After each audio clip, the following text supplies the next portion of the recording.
I am exhausted trying to prove what was never in question.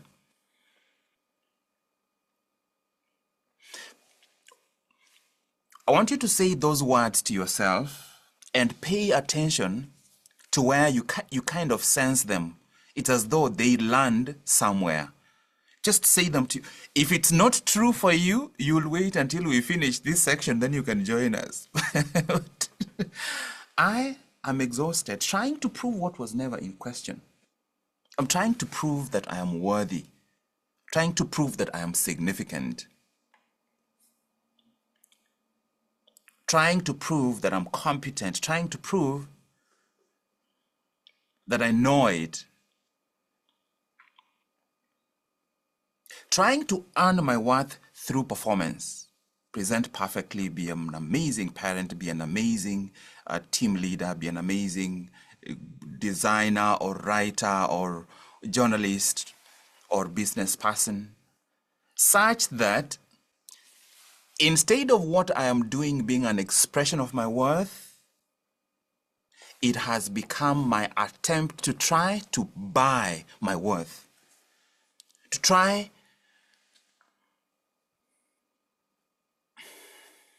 every time I hear people say it is priceless, that expression, it is priceless, or the experience was priceless, your insight was priceless or invaluable. We say that about things. How about you? How about me? Let's say I wanted to buy you today, and I have access to the money that is required. I want to buy you today. Give me a price. Give me a price. Write it down in Kenyan shillings. Okay, there is a 1. Let's say there's a 1. How many zeros do you want behind it? 6, 7, 8, 9. Invaluable.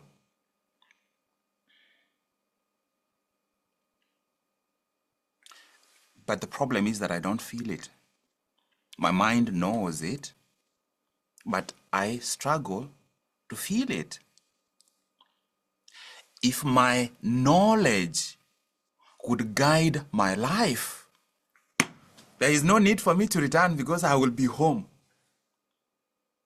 If my knowledge would guide my life, there is no need. And that is why you and I have layers. There is the environment, the external, right? Secondly, there is behavior. And behavior is the manifestation of the internal architecture. And the capability, and remember, capability is different from capacity. Your capability is very different from capacity. Your capability is the tip of the iceberg. Your capacity is what else you could do. And then there is beliefs, the software. Is it possible that maybe I am exhausted trying to prove what was never in question because I'm running software from 1987? Right? There is software from 1993 which has never been updated. There are lines of code that were written in class 4. If you speak loudly, they will laugh at you. If you don't know the answer and you say it, the teacher can become, that's a role that can be taken up by anyone else. Is it possible that there are lines of code that are so powerful that continue to control me, and yet I never chose them? I don't even remember how they were written. I didn't even realize that they were written. Then there is identity, layer number 2 from the inside, layer number 5 from outside. Identity. And here, identity, I want to say this, and this is something I've been thinking about for a while. Most people don't have identities. They have a collection of survival strategies. And that's me. I did not have an identity. I was just a collection of survival strategies. Such that if you came to the village, by the way, in the village, they call me Mheshimiwa. If you came to the village, you will hear a different story. You'll have a different identity in there. There is Job, the one who went from a small school and went to medical school and became a doctor. There is Job who used to play guitar and piano in the church. There is Job who was the choir master when he was in high school. There is Job who ran for election. Those are all identities, such that the environment that you are in ends up activating a certain strategy and suppressing certain strategies. Are there environments where you find yourself more quiet than others? And certain environments you're more expressive than others? The question is, who is quiet and who is expressive? The only reason why I need an identity is because I do not feel safe showing up as my core self. So identity shows up as an acceptable packaging of a small component of your core self. Good boy, bad boy, good girl, quick girl, slow girl. It's all those are identities that start being labeled upon us even before we are aware about it. So this 90-day challenge, I need you to really become so conscious as we go about those 6 layers. I am exhausted trying to prove what was never in question because I'm trying to use behavior, the second outermost layer, and capabilities, the third outermost layer, to validate the core. I'm trying to work from outside in. It's like taking a seed and trying to program it. It's an avocado seed, but trying to program it to become a piece of sugarcane. What it carries in there is meant to express and come out and show out and express. It's supposed, a seed grows outward. An egg breaks outward, such that everything begins with the core. I am exhausted trying to prove what was never in question because I'm trying to use my environment to earn my worth.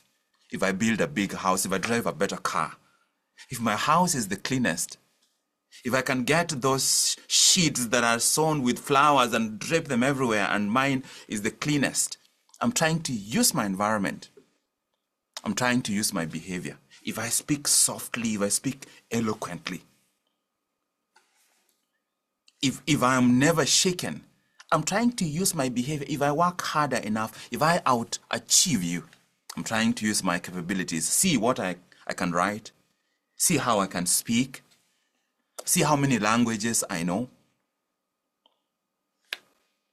And all this time, the internal architecture remains untouched, such that I am running. I am running towards behavior. I am running towards capabilities. I'm running towards the environment, trying to use it to validate what was never in question. My worth has never been, will never be in question. Your worth has never been, will never be in question.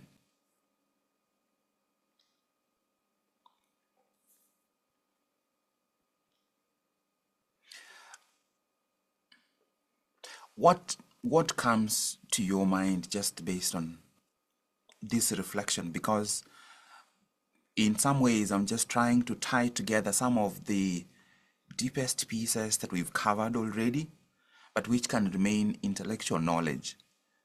Because the goal is for me and for you to get to the point where I can actually filter my behavior.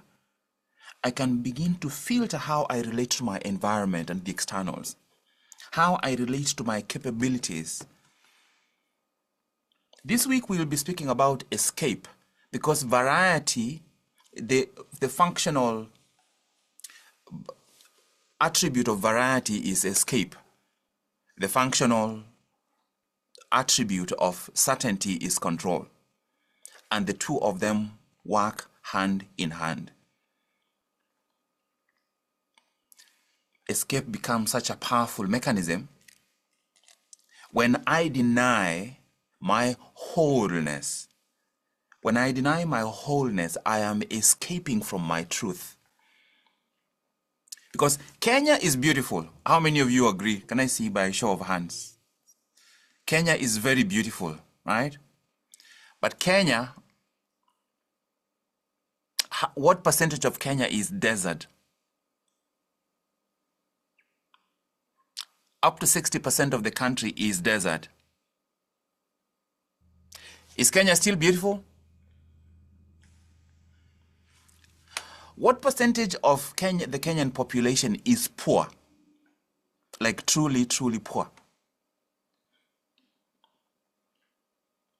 63%. Is Kenya still beautiful? What percentage of Nairobians can barely have any money available for tomorrow? What percentage? More than 70. Like literally, they have, if they don't find it, if they don't earn it today, then they have to borrow. Is Kenya still beautiful?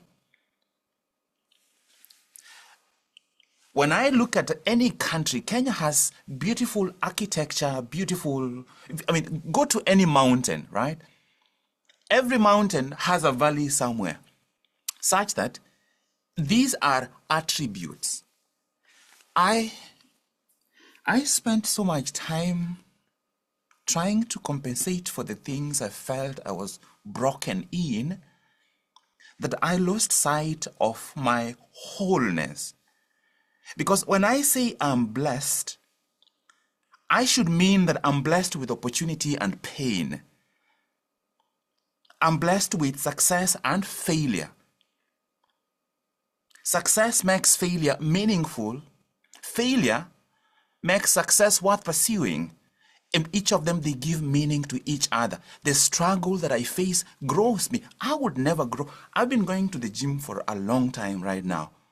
My level of strength, my VO2 max is, if I give you the data, you think it's two different people. So shall I blame the pain that I face in the gym, but celebrate the strength that I now have? Because that was the most painful shift I had to make. How do I receive my life as a whole? How do I stop being the poison in my own life? When I face struggle that has come to me to stretch me, to grow me, I'm the first person to complain about it. I'm gossiping about my life to other people when I'm complaining. But I'm gossiping in a way that does not grow me. It does not add any value to me. If I am blessed, the word blessed, in its original roots, it comes from a word similar to blessidia.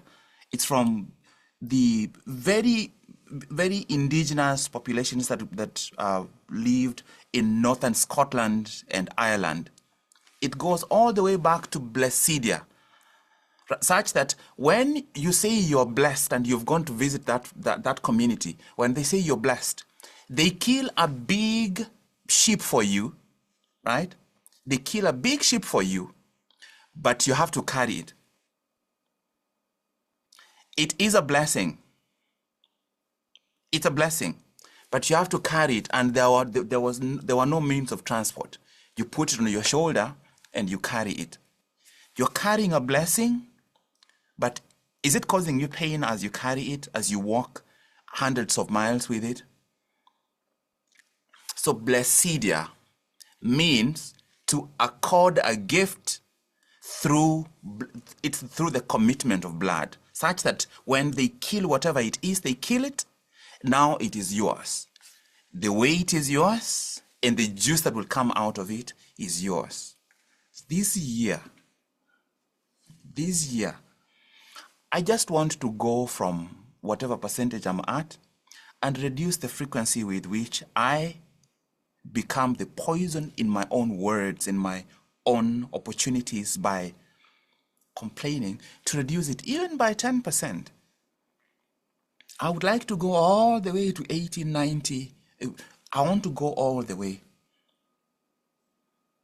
Because the more I meditate and reflect, I realize that I have been caught in the drama of behavior, the drama of the environment, the drama of my capabilities, and I forgot the internal architecture. The internal architecture is the beliefs and the identity. And the more I realize what identity I'm expressing, whatever environment I'm in, and to realize that this is the character, the actor is right behind, the more I maintain that perception and perspective awareness on an ongoing basis, I begin to give myself the permission to no longer rely on running, trying to prove what was never in question. Because my worth has never been, will never be in question. My sonship has never been in question. I ran away from home. I did not choose to run, I ran. But I can return. And how do I return? By actively cultivating that consciousness, that awareness. That you know you can run even when you are spiritually practicing, because every environment that comes with a role brings an opportunity for you to run. Every environment, if you join a chama and suddenly you are an inner circle member in the chama, you already have an opportunity to run. You show up and you receive a mask. Or how many masks do you have? You have 10? You don't have a chama mask. Here it is. Or you joined the gym. Are you a treadmill person, or are you a weight, or are you aerobics? Okay, this is your mask. So every environment that you walk into, it presents you an opportunity for you to run. It presents the opportunities. This should already be obvious from the previous structure, but here is what you need to put down. Opportunities to run come in 3 ways. They come through the environment, they come through behavior, they come through capabilities. Most of us, if we didn't have the capacity to use our smartphones, there are areas of our lives we will probably be more productive.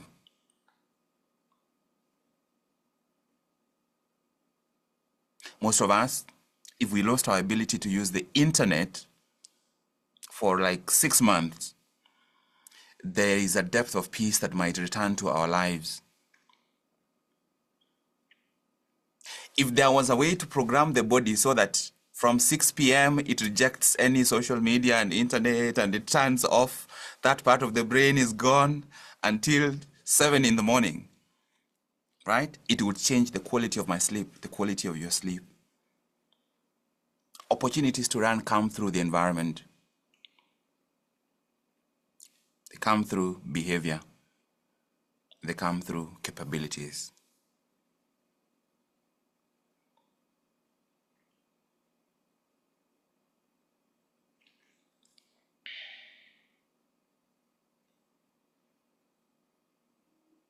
Betty, what's rising for you so far?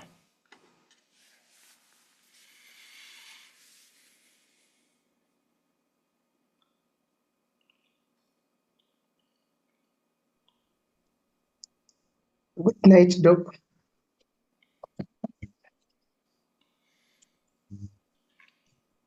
I think I want you to close your eyes.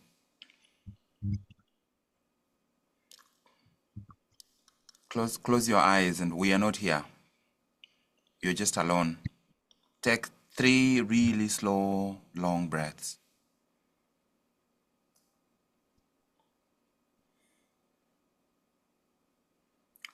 I want you to center yourself. If you need to shake yourself a little bit, shake yourself. I want you to center yourself.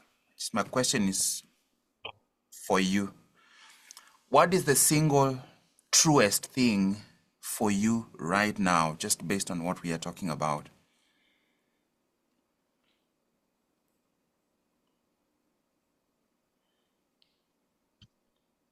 Okay,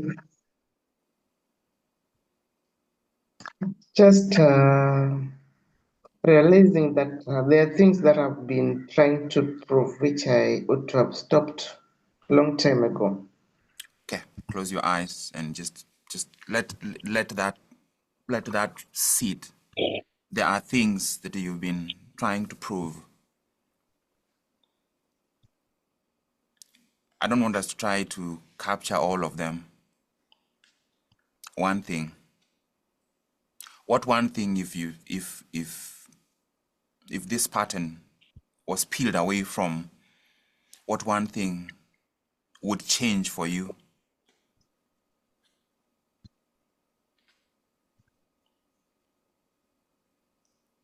Just being me, the original me that God created, and deciding to do everything to please God, because everywhere you go, you find and you realize that it's God who created you and made you to be there. So sometimes you find yourself in a particular environment and you find out that you have to adjust, you see? You Absolutely. have to Yeah. Thank you for that. So tell me, so that is a really profound truth what you've shared. Like that's because that's you are connecting us back to the core. Okay. I meet Betty today, right? Betty today. What attribute is true about you that rarely ever shows up when you are when you're performing or operating in your day to day? What attribute? sometimes, because of the nature of the work, you try to fear, what if I touch this? Okay, okay. I want it to be all I, Okay, all first person. okay.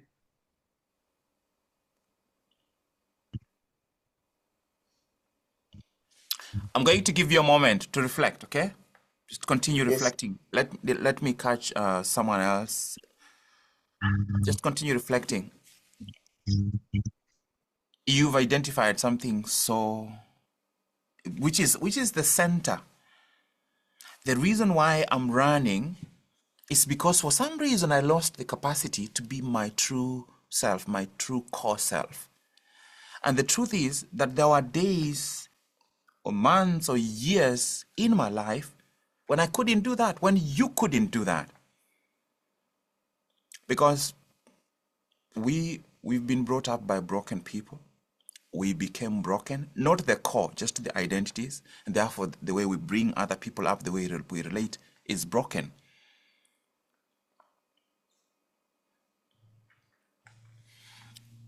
One of my mentors in Oklahoma City, he's a retiring, just recently retired psychologist, told me that if all the words that you speak to children were recorded for you in the course of 4 or 5 years and then replayed to you later where you are hearing them in a different voice, you don't know who is saying those words, that you would be shocked by the extent of control that human beings are wired to try to assert on other people. And unfortunately, children suffer the most. That means you and I, when we were tiny, tiny little kids, before we formed our identities, we faced that pain and it became too unbearable to show up as our true selves. Therefore, we had to find a shield, and that's when the identities arise. Such that the identity of being given a name is just a very tiny part. By the time you're given a name, you've essentially picked a role that allows you to survive in that family. If everybody in the family is loud and diplomatic, It sometimes you find a member of the family becomes the rebellious one. It's not a it's not a conscious choice.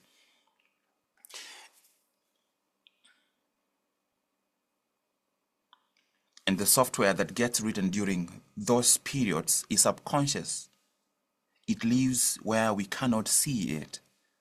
But it's the reason why, even when I have consistently been working at this, doing this work with the intention of just continuing every single time, I am encountering layers that I would never have guessed that those layers exist.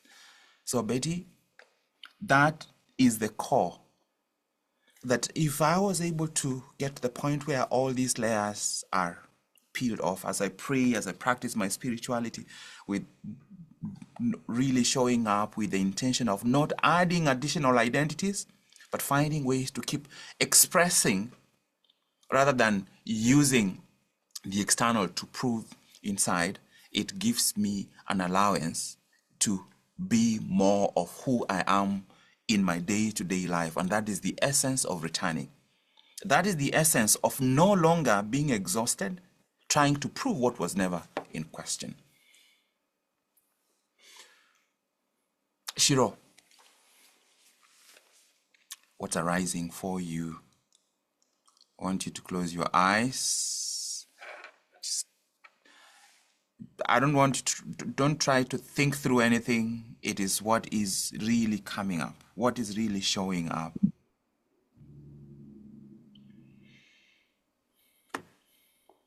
What's the truest insight that has occurred to you?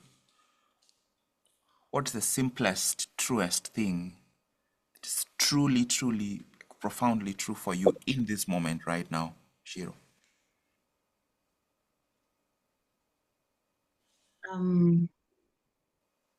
For me, the thing that has struck me the most is that I need to stop poisoning my life.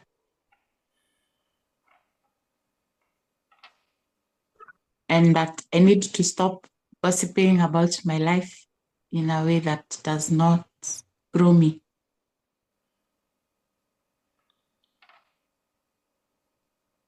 You may not have to tell us the answer to this, right? But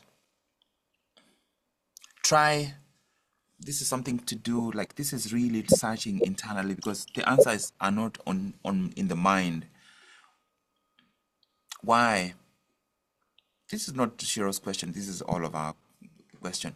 Why do we find it such a natural thing to actually poison our opportunities, poison our experiences? This is everyone's question. Why?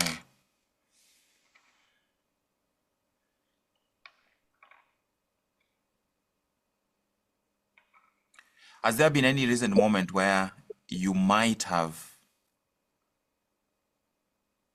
come close to, or actually ended up, responding to either your opportunities or frustrations in a way that is actually quote unquote poison? We don't need any specifics. Yes, it's a, yeah.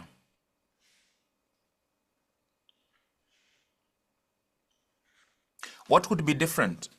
Let's say we eliminated in 10 months, you got to a point where we eliminated 70% of that automatic pattern.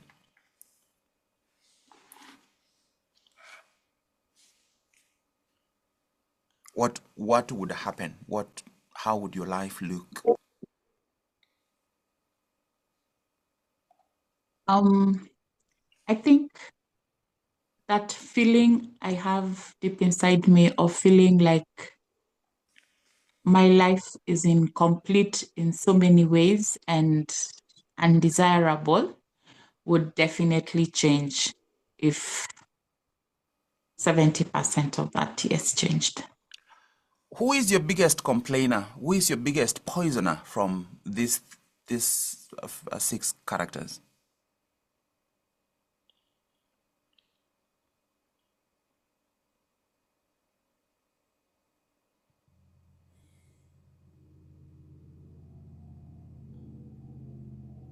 because it's a pattern that activates automatically.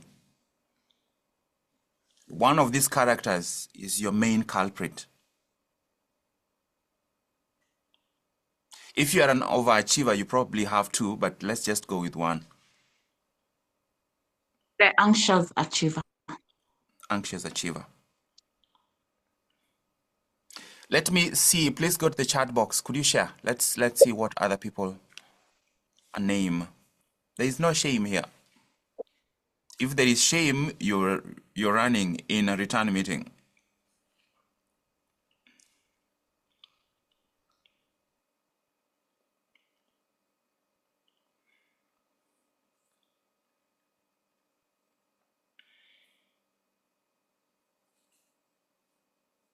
Please go to the chat box. Thank you so much, Ro.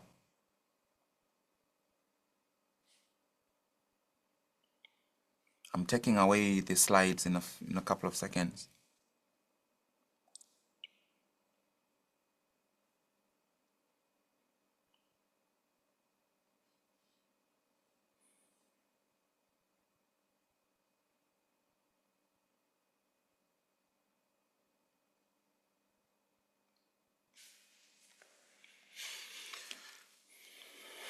Catastrophic thinker, compulsive controller, competence perfectionist, anxious achiever,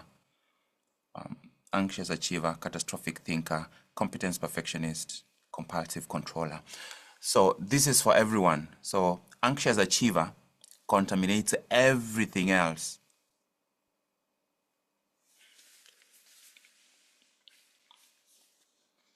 The anxious achiever contaminates all of them. So you take the one you got. If yours is anxious achiever, it's anxious achiever squared. But if it's competence perfectionist, you are a perfectionist because you are an anxious achiever that is trying to use capabilities. You are a compulsive controller because you are an anxious achiever trying to use behaviors to earn your worth. You are a comfort zone prisoner because you are an anxious achiever who doesn't want to go beyond your current zone and fail.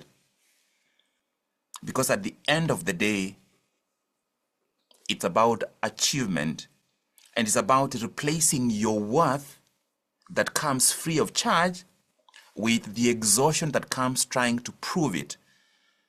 So all of us struggle with anxious achievement.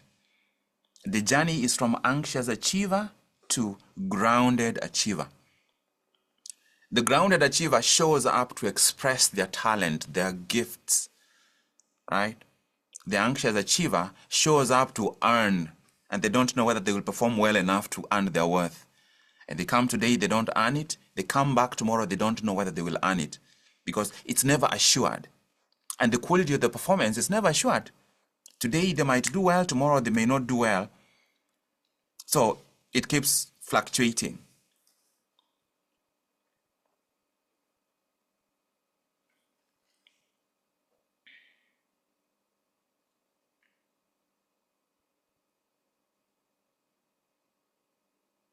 Gladys, good evening to you, Madam Consistency. Oh, good evening, Doc. This is heavy today, very, very heavy.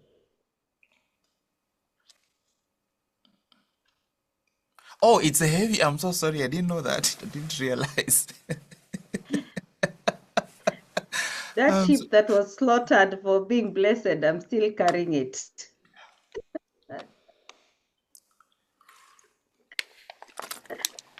Good evening, Doc.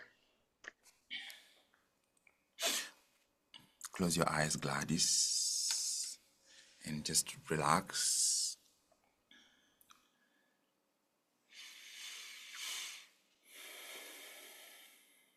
Where do you feel the weight of this session right now? Is it in your throat? Is it in your shoulders? Is it in your belly? Shoulders. Is it both shoulders or one of the shoulders? Both shoulders. Both shoulders, yeah. The anxious achievement pattern is a sympathetic pattern. You will always feel it upper half of the chest all the way to the neck. Sometimes it's in the throat.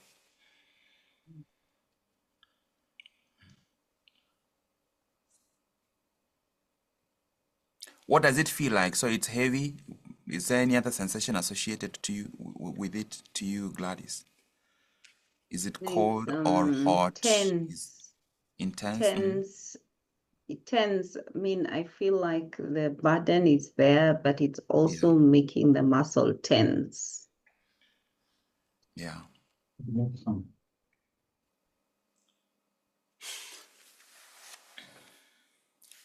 This is something for you to guess, then I will give you the answer, and I would like you to actually think about it.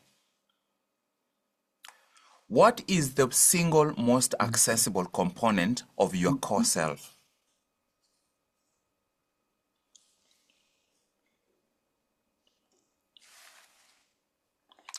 Show me some. Can't guess that. The single. No, that's not for you, Glad. That's for everyone.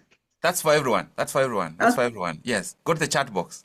Go to the chat box. What is the most accessible component of your core self? Thank you, Gladys. This you just do. I have me here trying to, quickly adjust myself because I can feel it, right? And for me, anytime I feel anxiety, it's almost like an instantaneous dissolution of anxiety is when I actually intentionally laugh out. It's gone like this. Because the feeling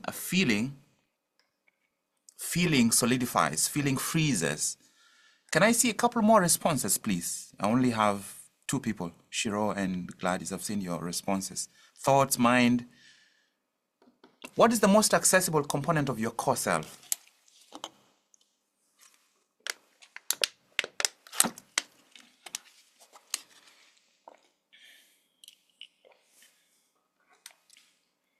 Frida, mind, brain, emotion, Shiro.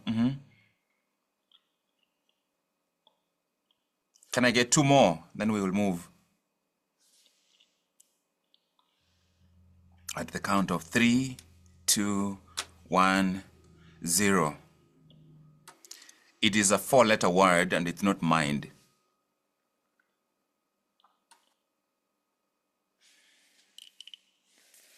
It's not the soul.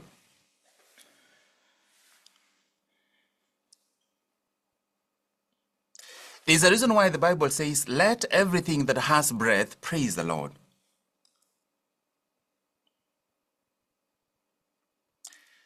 It is the body.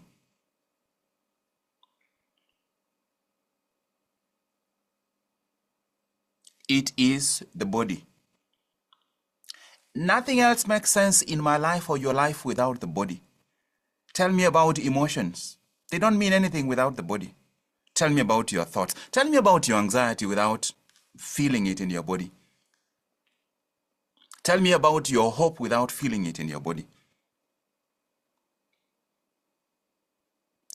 Any success you achieve that you don't feel in your body is not yours. And unfortunately, anxious achievers live dissociated from their success. You, 20 years ago, would do anything to be where you are today. But now you are here and you don't feel it. In other words, the most accessible part of your core self is not in touch with what is here right now.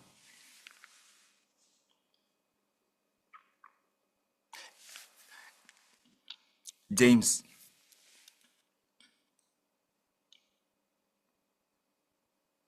what arises for you when you hear that?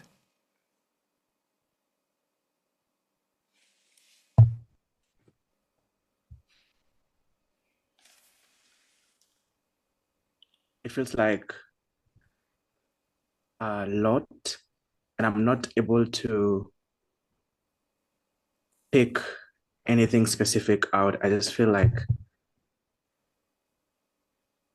there's a lot that's going on that I'm not able to describe. Just close your eyes and just tell me 3 things you're feeling right now. Just close your eyes, take like 2, 3 slow breaths, and tell me 3 different things you're feeling. You're not looking for anything profound. You're looking for what is true, what is actually tangible. I am feeling anxious. Mm-hmm. Feeling a bit sad. But I'm also hopeful. Okay, so where are you feeling anxious? Physically. Mm-hmm. Or, Where? or around my chest. Where are you feeling hopeful? Around my belly. Where are you feeling sad?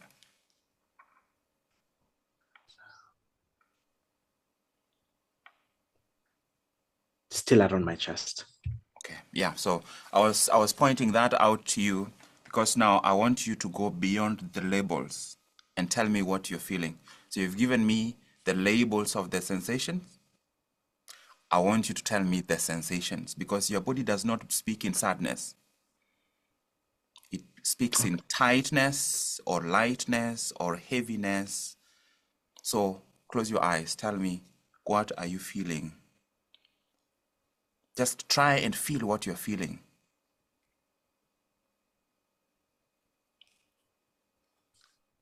I'm feeling tightness around my chest,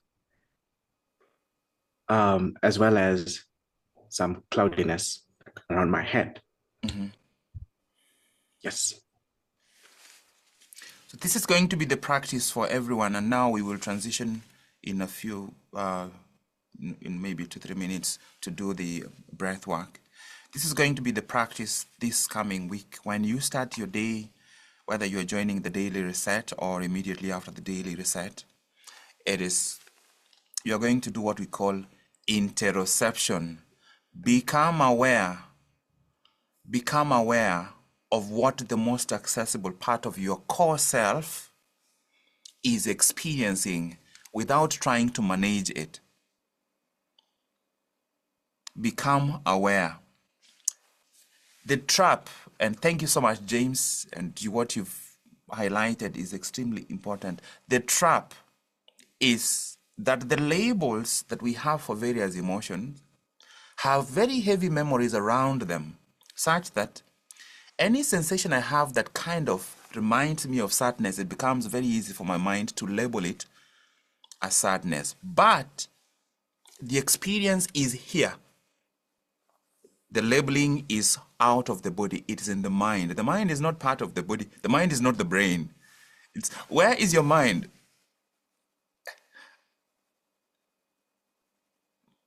I know where your brain is, but where is your mind?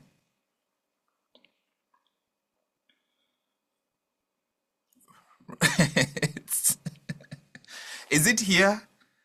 Or is it, wait, let me turn. Is it here at the back?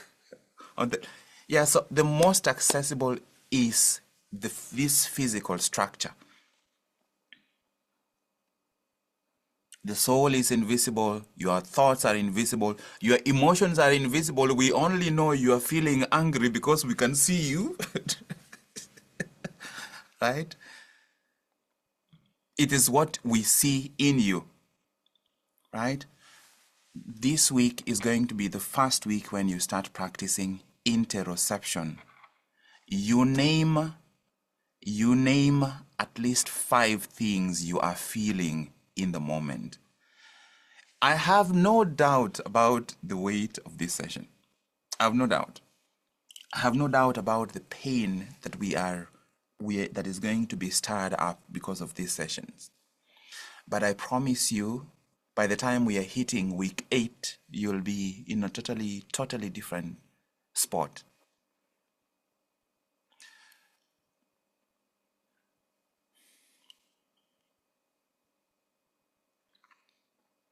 Let's do the breath work, and then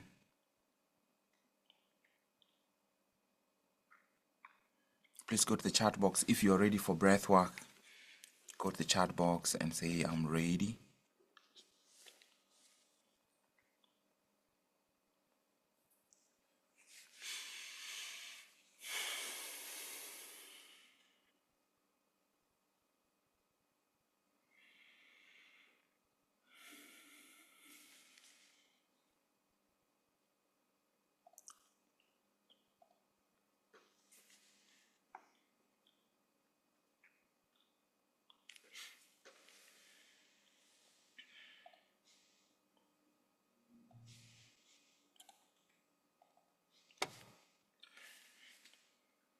All right, I'm going to share the screen so that you see. Please confirm that you can see the screen.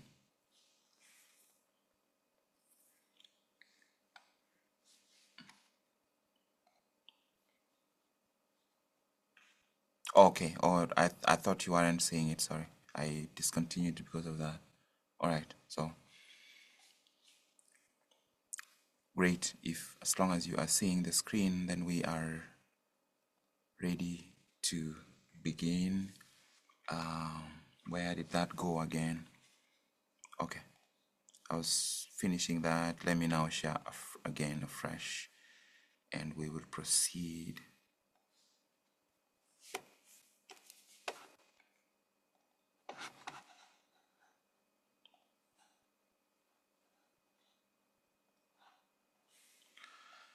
Get ready. Take your long, slow breaths and get ready.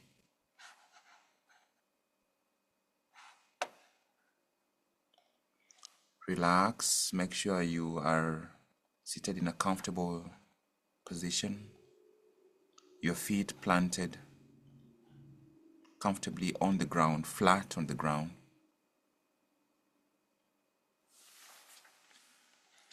Ladies and gentlemen, this screen is acting up again for me, but we will make it work.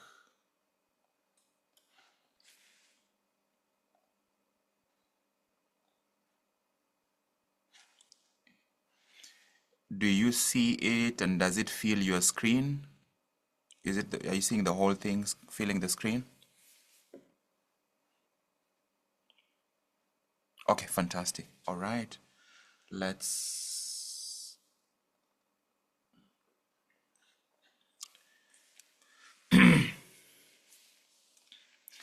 for anyone who might be new, you will see it play that part, getting ready. Make sure you are ready in terms of your position. Are you ready? Here we go. And then you breathe, follow the bubble. Start with 1, 2.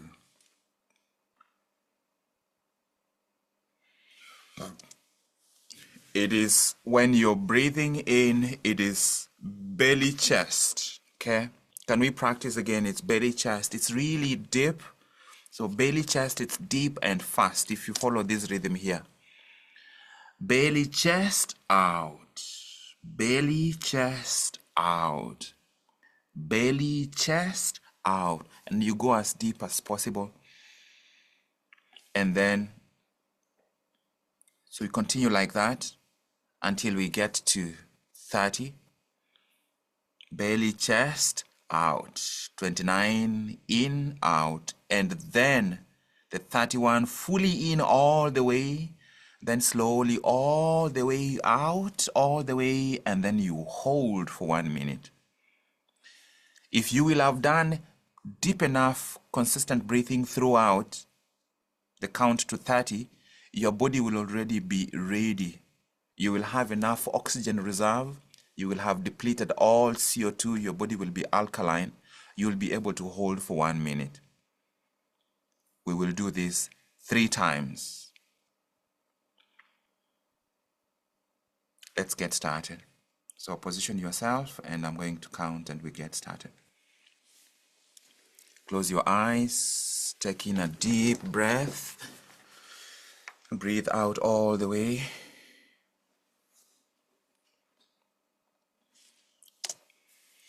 Okay, open your eyes. Watch the screen. Get ready.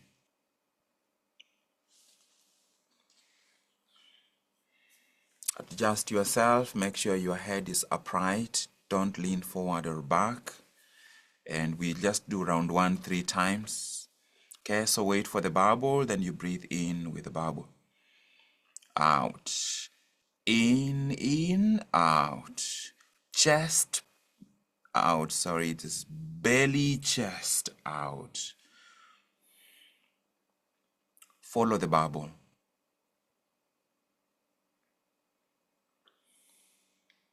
With an open mouth, fully open mouth, with the throat relaxed. And I don't want you to try raising your chest. You stay relaxed. Let the air move your chest and move you out. I don't want you to work hard. I want you to allow the breath in. You receive the breath deep in, out.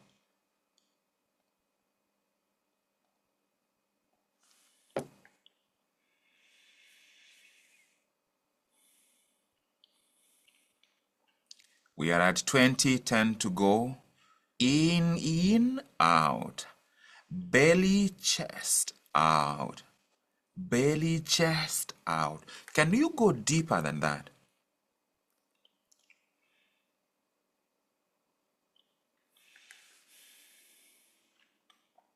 Make sure you're following the count. We are in the final 3. And here is the last one. It's going to be really, really deep all the way, then all the way out, all the way out, all the way out, and then hold.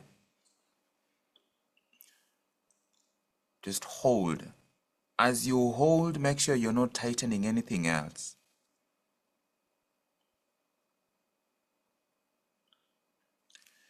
Toward the end, you will feel like this is the very end. We want to get comfortable with that discomfort. It's time to start differentiating discomfort from danger. Sometimes the body makes you think that you are in danger when all you are is uncomfortable. 20 to go. 15, 14, 13, 12, 11, 9, 8, 7, 6, 5, 4, 3, 2, 1. And then you breathe in, breathe in, breathe in. A big one, breathe in, and then you hold it for 15.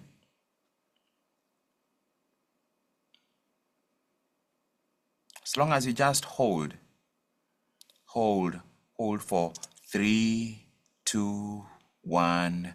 Breathe out and relax. Shake your body. Shake your body, shake your body. There is no success or failure. You cannot succeed or fail. You can only practice. That's all. No one is succeeding here. No one is failing. We are practicing.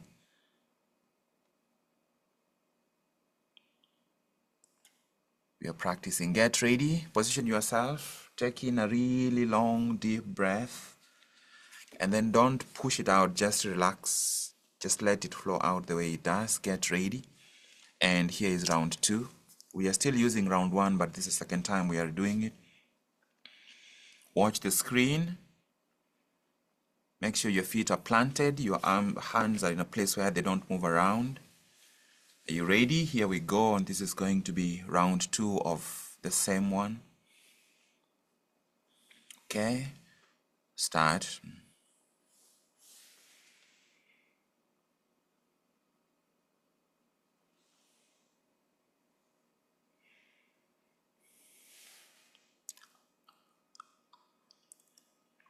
You cannot breathe with your mouth closed. It's with an open mouth if you are really going to feel your belly.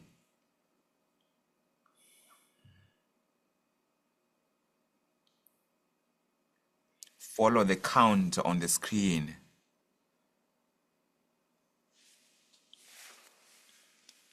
Your hold will be difficult if you don't already have enough built in through these deep breaths.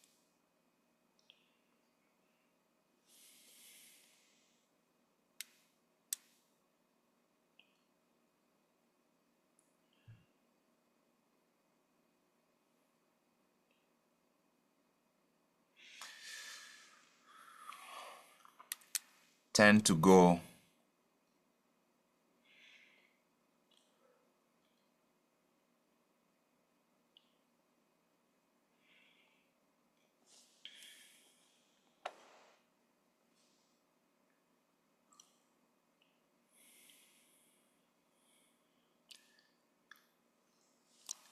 Two to go, then you get ready to take in a really long one. This is going to be the long one. Take it long all the way. Then hold. Close your throat up. You use the throat to close. That sensation is going to become very familiar. And you can use it quietly in a meeting, and it will center you in, even in a very tense meeting. Just hold it there.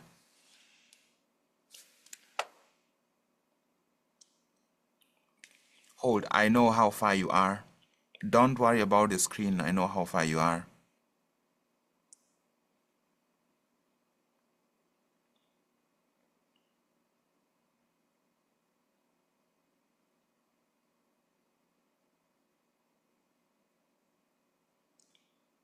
12, 11, 10, 9, 8, 7, 6, 5, 4, 3, 2, 1. And then you breathe in all the way. Breathe in all the way. Then hold it. 1, 2, for 15. 3, 4, 5, 6, 7, 8, 9, 10, 11, 12, 13, 14, 15. Breathe and relax.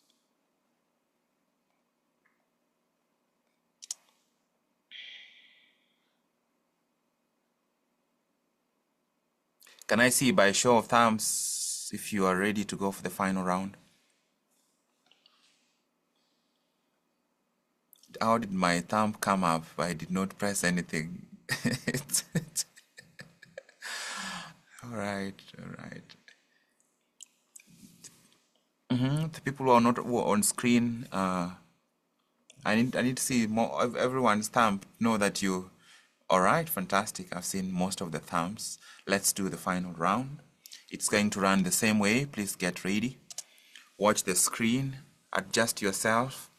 The goal this time round is to actually feel the core of your, the most accessible core of your core.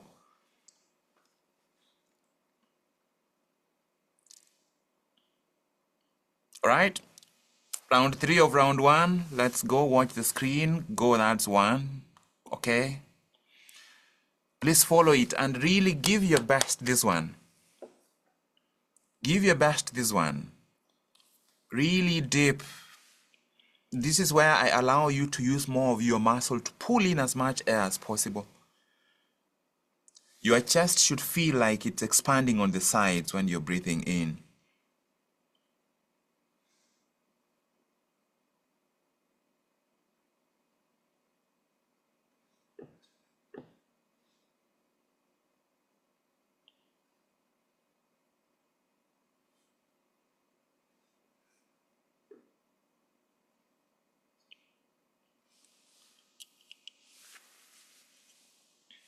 You're halfway through. Can you go deeper? You cannot do this with a closed mouth.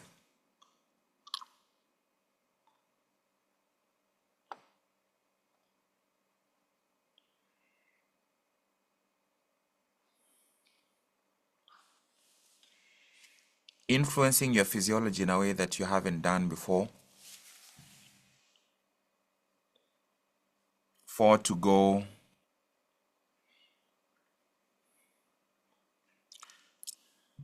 That's 29, and then you get ready to take in that really big one.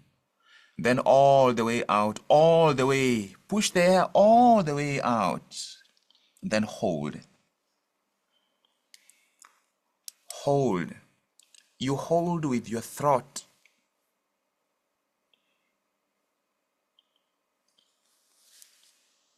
Sometimes it can help for you to just very gently tighten the belly up, like push the belly in just a tiny bit. but mostly just the throat.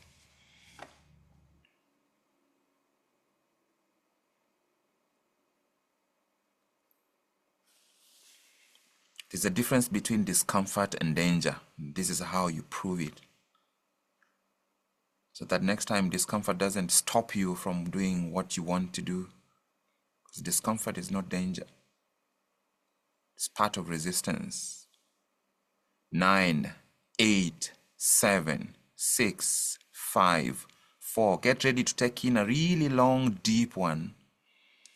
Then, okay, breathe in all the way in, and then you hold.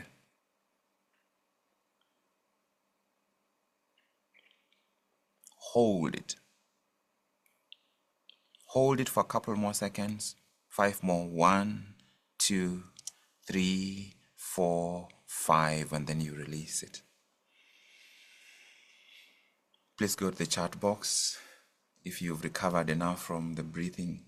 If you've recovered from... I want you to go to the chat box and I want you to say what 3 sensations you have right now. 3 sensations, not feelings, not emotions. 3 sensations, physical sensations. Actually, I need you to start with the word. If you did 3, if you did 2, if you did all the 3 rounds, you add the number there. There is no shame. You're just being true. How many rounds did you do, and were you able to do, like properly do? And what are you feeling? No sentences. It's 3 sensations.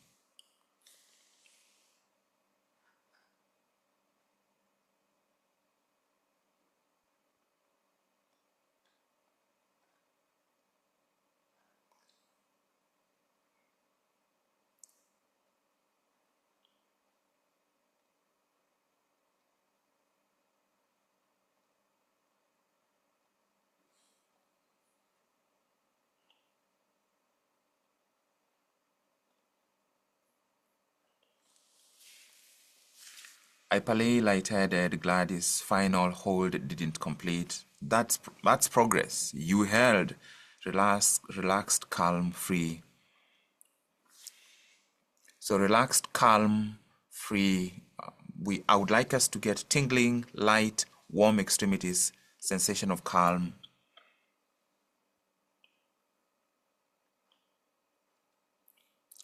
Fantastic.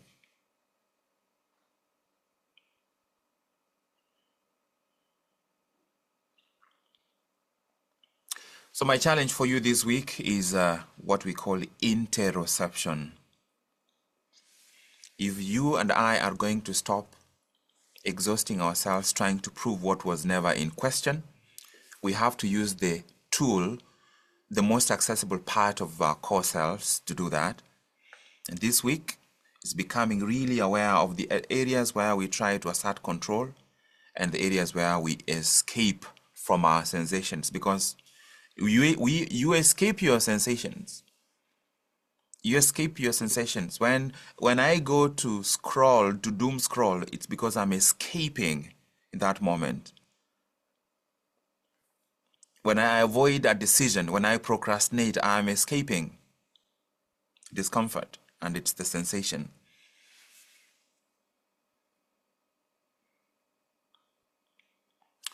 During the daily reset, we are going to revisit some of these elements. I have considered closing off some sessions of the daily reset so that it's just us in return 90. That will become clear, and Gladys and I will communicate about what that needs to look like. Gladys, I know that you have to leave. Everyone else,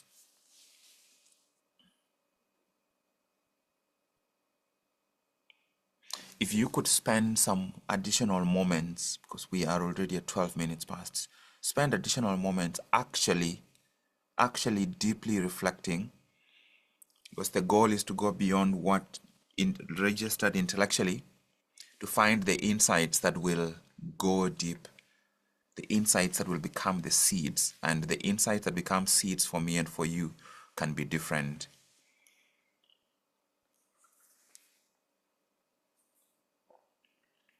I will upload this video, and this will only be available to the group. I will share the link in the WhatsApp group.